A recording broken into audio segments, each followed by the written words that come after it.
नमस्कार, माझं नाव जयश्री किरण थोरात. आम्ही राहणारे छत्रपती संभाजीनगरचे आहे. माझ्या मिस्टरांना लिव्हर सिरायसिस हा आजार डिटेक्ट झाला होता. त्यांना त्रास होता की त्यांचं पोट सुजलेलं होतं, पोटात पाणी होतं. त्याच्यामुळे हातापायांवर सूज होती, पूर्ण हातपाय सुजलेले होते.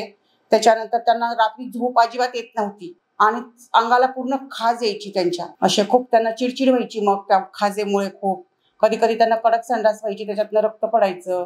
रिपोर्ट कुठलीच स्टेबल नव्हता. असा रिपोर्टमध्ये बिलिरुबिन वाढलेलं होतं, पोटात पाणी भरपूर होतं, हातापायांवर सूज होती. आणि मग आम्ही संभाजीनगरच्या बऱ्याच मोठ्या मोठ्या डॉक्टरांचे मी सल्ले घेतले, जे लिव्हर स्पेशालिस्ट आहे त्यांचे. तर त्यांचं म्हणणं होतं की ट्रान्सप्लांट हा शेवटचा पर्याय आहे या पेशंटसाठी. आणि ट्रान्सप्लांट करणं इतकी माझी परिस्थिती नव्हती किंवा मनस्थिती नव्हती, दोन्ही गोष्टी होत्या. त्यामुळे मी काही ट्रान्सप्लांटकडे वळाले नाही. आणि मग असं मला डॉक्टरांनी सांगितलेलं असताना की तुम्हाला ट्रान्सप्लांट शिवाय काही पर्याय नाहीये, तुमचा पेशंट वाचूच शकत नाही. तर मी म्हटलं ठीक आहे, असंही माझं पेशंट वाचणार नाही, तर मग मी एकदा हा प्रयत्न करून पाहते मॉडर्न होमिओपॅथिकचा. म्हणून मी इकडे वळाले मॉडर्न होमिओपॅथिक कडे. जेव्हा माझ्या मिस्टरांची तब्येत अतिशय क्रिटिकल होती, ते आयसोलेट होते, त्यावेळेस मी ही ट्रीटमेंट चालू केली सरांची. तेवढ्या 4-5 महिन्यामध्ये एकदम छान रिस्पॉन्स मिळाला.